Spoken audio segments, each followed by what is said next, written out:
স্বামীর আদেশ তুমি পালন করো, স্বামীর আদেশ পালন করলেই তুমি সুখী হবে।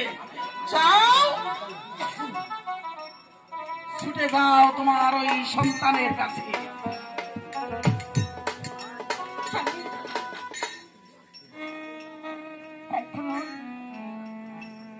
একদিকে স্বামী আরেকদিকে সন্তান, আমি মা হয়ে কেমন করে সন্তানের মুখে চুরি নিয়ে তারপরে পড়বো?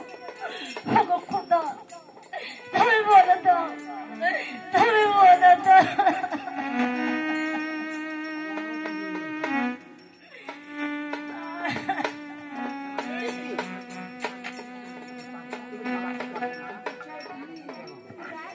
তোমাকে কেউ কিছু বলেছে?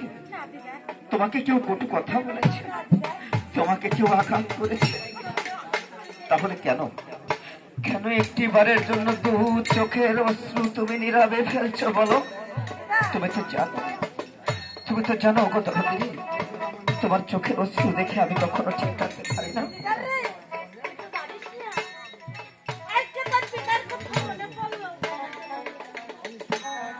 আজকে পিতার কথা মনে পড়েছে, তাই তোমার আঁখি থেকে অশ্রু গড়িয়ে গড়িয়ে পড়ছে।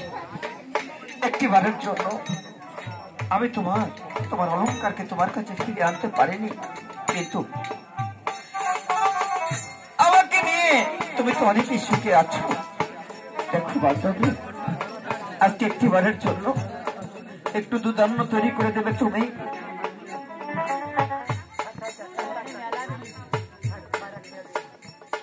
বাবা, তোমরা কথা বলো না, কারণ অভিনয় করতে গেলে আসলে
তোমার মুখে কটু, বুকে হাঁটু, একটিবারের জন্য তোমার হাতে কেন আমি ছুরি দেখতে পারছি?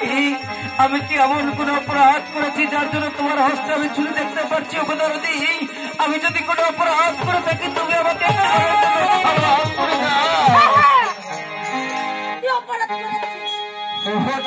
তোমার হস্তে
বারবার আঘাত করছো?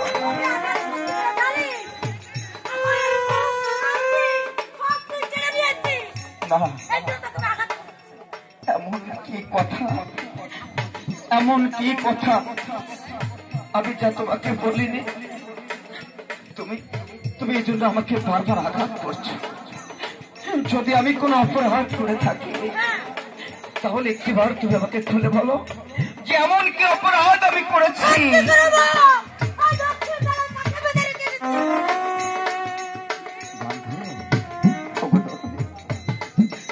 তুমি আমার কথা অমান্য করে গিয়েছিলে, তুমি কি জানো না?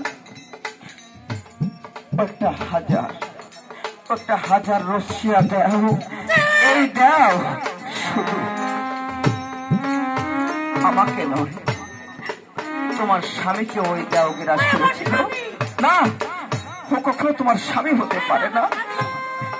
তুমি কেন তুমি আমার কথা বিশ্বাস করছো না? কারণ শিশুবেলা থেকে তুমি আমাকে এতটা বড় করেছো, লালন পালন করেছো। একটিবারের জন্য তুমি আমাকে কখনো আঘাত করোনি, আমাকে কখনো অবিশ্বাস করোনি।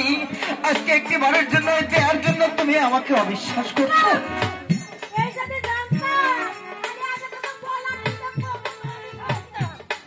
বান্ধব, তুমি তো জানো না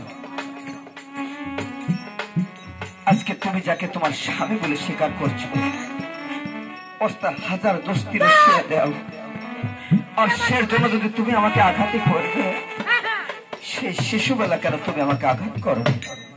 আজকে তুমি কেন তিলে তিলে এতটা বড় করেছো?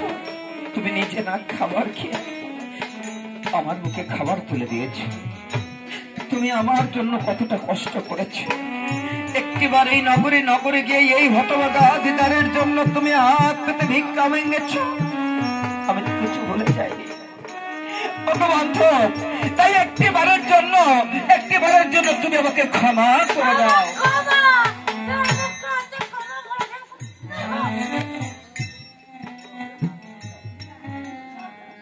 দারে দারে